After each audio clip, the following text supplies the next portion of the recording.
After the more recent departure of Oklahoma and Texas, the Big 12 Conference expanded once again to fill the vacant spots, this time adding four teams in the University of Houston, University of Central Florida, Brigham Young University, and the University of Cincinnati. So, what would a hypothetical 18 team super conference look like if everyone had stayed in the Big 12?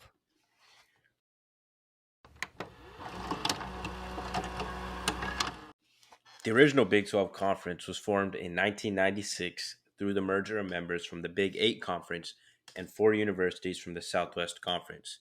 The founding members of the Big 12 were From the Big 8 Conference, University of Colorado Boulder, University of Kansas, and Kansas State University.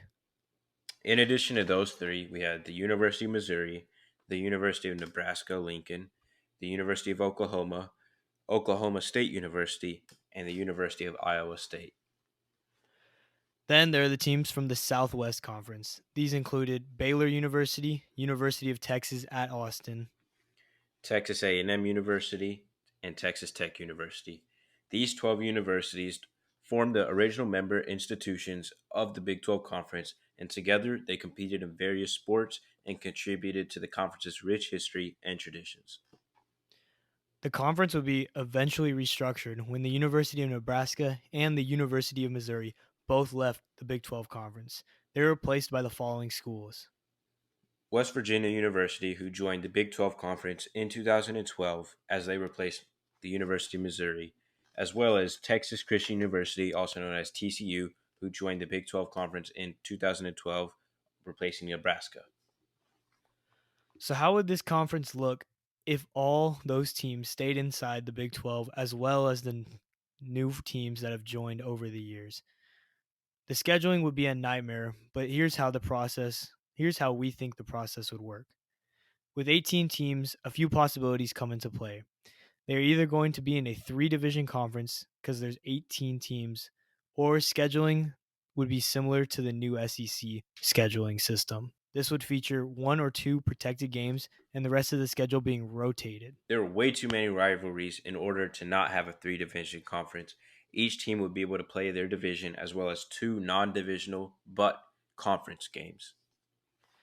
Then finally, there'd be a conference championship at the end of the season with a semifinal and a final. So a total of three games being played in postseason.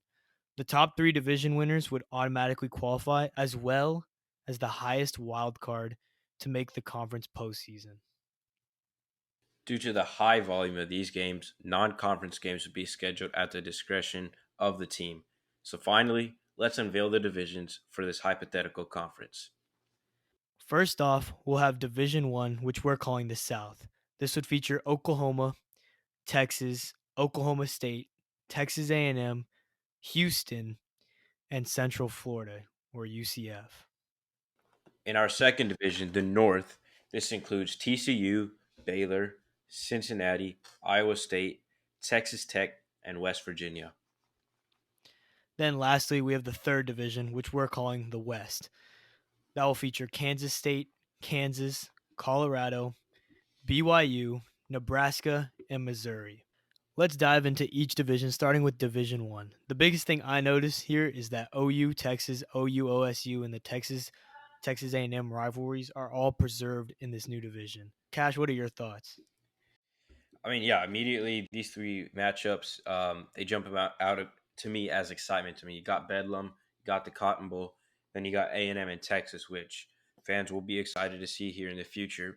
But being able to have these three rivalry games all in one division, I think not only is it strong for viewership, but I mean for these players to be able to take these division games with high importance, making it a rivalry game also just it raises the stakes to another level for me. So I think that this division, the South, it would be highly intriguing to watch. Yeah, the Lone Star rivalry will make its return in this Texas A&M being finally back in the Big 12 here. And then I think the also people are going to be quick to say like, look, this is the toughest division out there, but based off recent results, the top 3 or 4 teams being those big state schools that we talked about haven't been performing as well. And then you got U of H and UCF, the two of those kind of underdog mentality schools. I think this division it looks like it would be tough, but at the same time, I think it could be one of the weakest divisions out there, especially if this was a division last year based off how these teams played. Yeah, I mean, you look at Oklahoma's the past season. I mean, they had a 6-6 record. They were 500. UT a couple seasons ago went 5-7. So if one team just hits a little rough patch and you're going having to go play in Norman or in Austin, um, they could slip up. And for example, if this is A&M, they're slipping up here in a few road games or even choke at home once or twice. They could end up having a losing record and missing out on bowl games. So I feel like having these rivalries in division just raise the stakes to another Yeah. level. And the team will take it to they'll have it as high importance. Yeah, and then you have U of H and UCF rounding it out. Both of these guys kind of like the low key underdogs. We'll see what any year that they could just jump out and grab one of these Right. teams, but it's no joke playing any of these guys. We've seen U of H beat Oklahoma a few years ago. UCF always kind of that dangerous group of six, and now they're going to get their shot inside the Power Five. So I think both of those teams also not too much underestimated, but I feel like when we made this division, UCF was kind of like the one team that we couldn't really put in any of the divisions geographically. Like they're going to jump out no matter what. But the rest of these guys all fall inside that Oklahoma Texas region. So I think that division, that's what we were really going with when we set that division. Let's move on to Division Two. Here in the North Division, it may not look great on paper, but to me, I mean, this has the potential to be an interesting division. You look at the TCU and Baylor rivalry being preserved. Iowa State, Texas Tech, and West Virginia all will have their regular Big 12 games renewed. Um, for you, Stromboli, I mean, how do you look at this division here? And although it's not great on paper, um, from a rankings perspective, what jumps out to you? Yeah, well, I mean, what jumps out to me, all these teams have been dangerous over the past 10 years in the Big 12. One of these teams is usually playing Oklahoma recently, is usually playing Oklahoma in that Big 12 championship. I mean, TCU this year made the college football playoff and made a national championship. I think each one of these teams, when they have their good year, they usually jump out to the top of the Big 12. So when I'm looking at this team, yeah, it may not seem you may not see like the big names, but these are teams that are very capable. I mean, Cincinnati's another team that made the playoffs not too long ago, and West Virginia used to fight with Oklahoma back in the Kyler Murray era. So, I mean, I think all of these teams are talented. They can make a jump, and that's why the North shouldn't be too underestimated, just based off what we've seen on paper. Yeah, exactly. I mean, Cincinnati made the playoffs recently, and like you said, TCU just made it last year as well. So I think that this division, the North, it just shows the beauty of having this three division conference because one of these teams, the leader of the division, could have two losses, both being to a team in a different division, but they could still end up making the semifinal game. And as we know, teams like those big teams in the Big 12, UT and OU, both of them have been known they've fallen to these Iowa States, these Baylors, and potentially the Cincinnati team. So I think that the Division Two, although it may not look great on paper, it shows the true beauty of this conference. Yeah, and then lastly, we have Division Three, which, in my opinion, we don't know what we're gonna see out of them, but I think it's gonna be the most competitive division based off of the jumps that Colorado's had this year. Now, then again, I'm banking on them having a good year, but this to me looks like the hardest division so far. I mean, they preserve the KSU KU rivalry. BYU's always good, and then Colorado, we already talked about, will have Dion, and then lastly, they have those two rivalries in Nebraska and Missouri. Which one of these teams do you think could actually be the runner of the conference, or do you think it's more going to be an even matchup? I mean, it's tough for me because looking at the other two divisions, I can kind of pick out a couple teams here and there that I think have the best chance at winning the division, but not knowing how much of a climb this Colorado team is going to make year one with Deion Sanders at head coach, I don't know. This division, it's literally 50-50 to me. I mean, maybe Kansas might be my one team I know for sure won't win the division, but even that, they're going to have their rivalry game in state play with Kansas State every year. And there's also tough matchups for everyone all across the board. Nebraska's trying to go through a culture change right now. So I mean, if I had to pick on one team right now, it would be Missouri, just because of what they did, what they've done these last couple seasons, being able to compete in these tough SEC games. But at the end of the day, I feel like it could go either way. Too many close Yeah. calls. Yeah, I mean, I look at Missouri and Nebraska, and those are two teams that had success when they're in the Big 12 because they were able to dip into the Texas talent pool, and now they're going to get to come back and get another shot at it. So I feel like both of those teams get dangerous in the Big 12. But I mean, I want to say don't count out KU because the last year they had a little run of their own. While it wasn't like perfect, saw them ranked for the first time in a long time. I also think it's interesting when you look at the geographics of all these conferences. The first team, Cincinnati, is going to be the closest game West Virginia's had in the Big 12 geographically. So that could be a future rivalry. And then same thing with Colorado and BYU. It's going to be very close down the road because Utah and Colorado geographically. So I mean, it brings up some interesting new rivalries that we could see budding over the.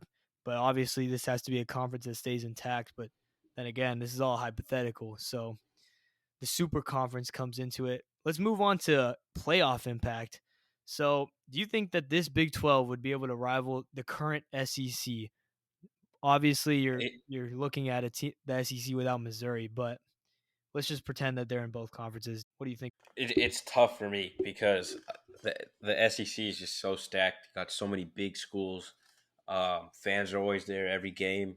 Georgia, Bama, obviously leading that pack, but I think give this conference some time, and they're definitely rivaling the SEC because pretty much every weekend you're going to have a rivalry game within each division, and I feel like just having being able to look forward to that every weekend, seeing each team be able to, you know, kind of fight for a semifinal spot in this conference championship, which really is a CFP spot, in my opinion. I think having that every weekend it will eventually turn around the excitement, have them pass the SEC because while the SEC is stacked, they're obviously the top dog. When you look at the Power Five, there's not a huge matchup every weekend, and I feel like with this super conference, you're going to have not only a huge matchup, but it's going to be between two ranked teams fighting for potentially their college football playoff life. So I think in a couple years, this super conference could pass the SEC.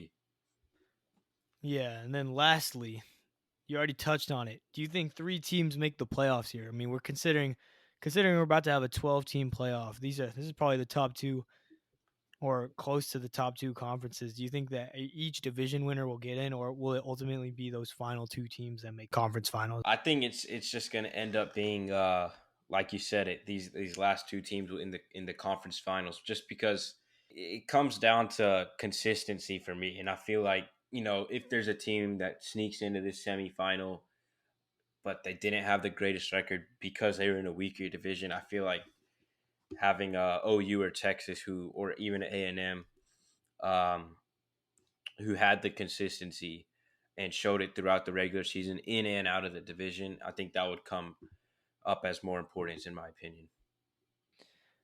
Yeah, I think I agree. The top two teams, but also I think that third team every year, that third division winner, will have a chance to get the grab at 12 and 11, especially when the playoff expands. But we'll see. This is also a super hypothetical that we just came up with, so that pretty much wraps it up on the combined new and old Big 12. Big things to note is that if the Big 12 was able to stay together, they would probably be just as competitive as most of these other super conferences that are starting to be formed as the college landscape changes. That's all we got today. Thanks so much for listening. We'll see you guys on the next one.